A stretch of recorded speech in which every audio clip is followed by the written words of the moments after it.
disse-lhes: Ide por todo o mundo e pregai o evangelho a toda criatura.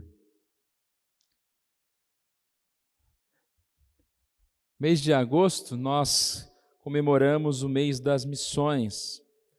Essa data está relacionada ao pastor fundador da Igreja Presbiteriana do Brasil, da sua chegada. Ashbel Green Simon chegou ao Brasil no dia 12 de agosto de 1859. A editora presbiteriana, nesse mês, até está vendendo uma nova edição do Diário de Simonton. Os mais antigos lembram daquele livro, o Diário de Simonton, que naquele tempo que a gente tinha um diário de escrever, né, frases, não que a gente não seja do tempo do Simonton, não é? Mas no tempo que se escrevia diários, então é muito bonito ver as frases, ele falando, estou chegando, e acabo de avistar o tão famoso Corcovado, e aí ele falando sobre seus temores, sobre o trabalho que ele começa aqui. É muito interessante a gente poder ler esse livro. Mas então eu gostaria, diante de ler alguns versículos, falar um pouquinho sobre a vida de Simonton. Ele nasceu no dia 20 de janeiro de 1833, na cidade da Pensilvânia, nos Estados Unidos, nos Estados Unidos da América.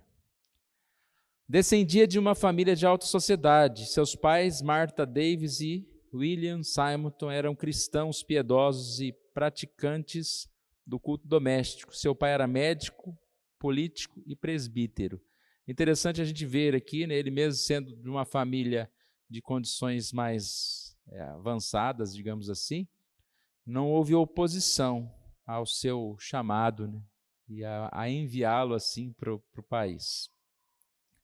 Em 14 de outubro de 1855, após ouvir a pregação de Hodge sobre a tarefa da igreja, Deus colocou no seu coração a convicção do chamado para o campo missionário estrangeiro.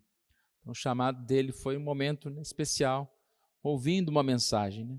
Como Deus fala conosco no dia a dia, às vezes a gente está andando pela rua, às vezes a gente está ouvindo uma música, ouvindo uma mensagem, e assim Deus nos fortalece. Bem jovem, com 26 anos de idade, formou-se em teologia. Foi ordenado em 1859, ano em que veio ao Brasil. Suas primeiras pregações se deram nos próprios navios ancorados. Ele estava disposto mesmo ao ministério, né? Como estratégia missionária, alugou uma sala no centro da cidade, onde dava aulas de inglês grátis, lá no Rio de Janeiro, então, como oportunidade para pregar o evangelho. Em 22 de abril de 1860, funda a primeira escola dominical presbiteriana com apenas 5 crianças. Por isso que há essa data também, que é comemorada, né, pela escola dominical, 22 de abril, como o dia da escola dominical. Em 1862, no dia 12 de janeiro, funda a Igreja Presbiteriana do Rio de Janeiro, então a primeira igreja no Brasil. Recebendo 2 membros por profissão de fé e batismo, Henry Milford, americano, e Camilo Cardoso de Jesus, português. Ministra a ceia do Senhor aos membros fundadores. Em 1863, funda a Igreja Presbiteriana de São Paulo. Em 1864, funda o primeiro jornal presbiteriano, chamado Imprensa Evangélica.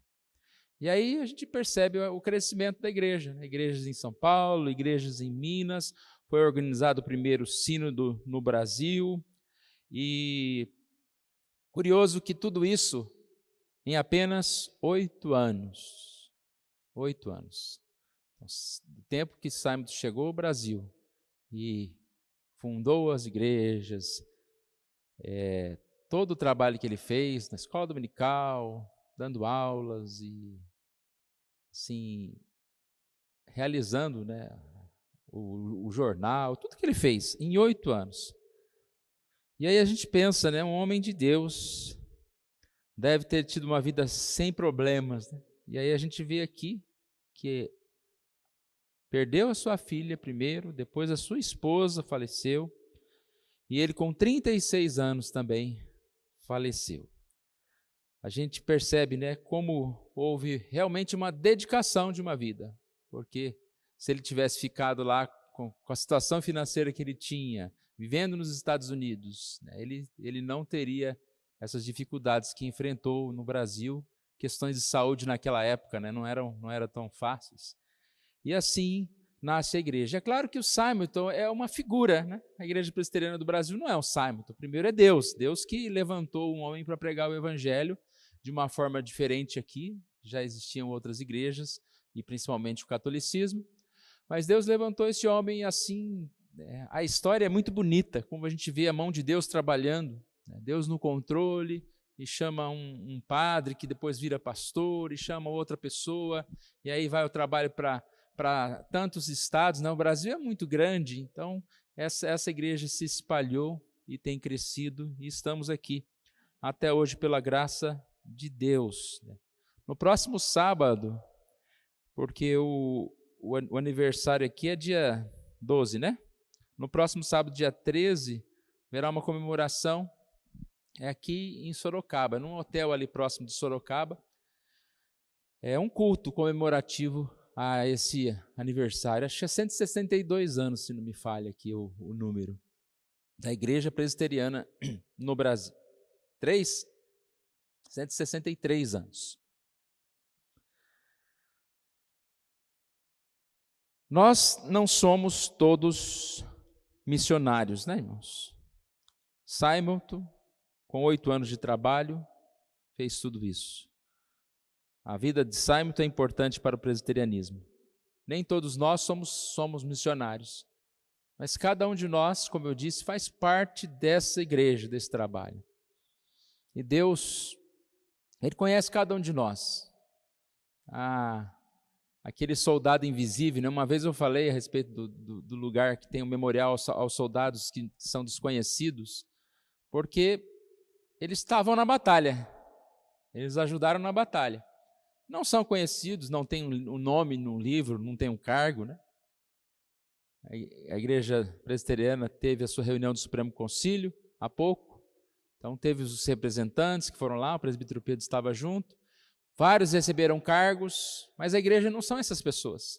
É cada irmãozinho, cada irmã de oração, cada um de nós.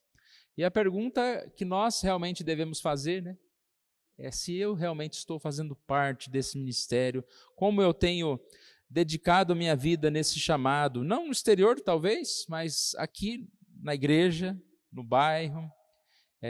Todos nós devemos ter a consciência missionária e ter no coração o desejo de ser usado para expandir, ampliar, divulgar a mensagem do Evangelho. Encontramos essa consciência missionária em vários salmos. E aí eu separei alguns salmos aqui, a gente vai ler rapidamente. Salmo 66, aclamai a Deus toda a terra, prostra-se toda a terra perante ti, seus olhos vigiem as nações, bendizei, ó povos, o nosso Deus. Aclamai toda a terra. Na oração eu disse, né, obrigado por nós estarmos aqui, por as igrejas espalhadas por tantos lugares que estão hoje adorando e louvando Deus. Isso é o trabalho da igreja. É estarmos com as portas abertas, evangelizando, convidando as pessoas para a escola, para o culto, para ouvirem a mensagem do Senhor. Esse trabalho em toda a terra também não é só dentro da igreja, né? Ele principalmente tem que ser fora da igreja, nos lares, nas praças, nos comércios, em todos os lugares que nós estivermos. No Salmo 72, e todos os reis se prostrem perante ele, todas as nações o sirvam, nele sejam abençoados todos os homens, e as nações lhes chamem bem-aventurado. Todos os homens se prostram, os reis, os poderosos, os chefes, os ricos, também os humildes, todos devem se prostrar perante o Senhor. Salmo 86, todas as nações que fizestes virão, prostrar-se-ão diante de ti, Senhor, e glorificarão o teu nome. Anunciai entre as nações a sua glória, entre todos os povos as suas maravilhas. O Senhor fez notória a sua salvação, manifestou a sua justiça perante os olhos das nações. Celebrai com júbilo ao Senhor todos os confins da terra. Separamos poucos versículos aqui, mas a Bíblia está repleta, principalmente desses salmos que falam que nós devemos louvar. Olha, o último aqui, Salmo 117. Louvai ao Senhor, vós todos os gentios, louvai-o todos os povos. Louvai ao Senhor. Então é um mês de gratidão a Deus por termos a Igreja Presbiteriana do Brasil. Não que nós consideramos a Igreja Presbiteriana do Brasil a única igreja correta, ou, entre aspas, a melhor igreja. Quem somos nós para ficar nomeando isso ou aquilo? Mas foi o lugar que Deus nos acolheu, tem nos abençoado por tanto tempo. E nós louvamos a Deus, agradecemos a Deus por isso. É um mês de gratidão a Deus. Mas também é um mês para que nós possamos refletir sobre o nosso chamado. Nosso chamado como crentes, em primeiro lugar, e o nosso chamado como crentes que levam essa mensagem a outras pessoas. Nós possamos fazer notória, né? O que é fazer notória a salvação? É exatamente falar do Evangelho, anunciar esse Evangelho perante as nações, perante as pessoas. Ore, invista e envolva-se com missões. Que Deus assim nos abençoe.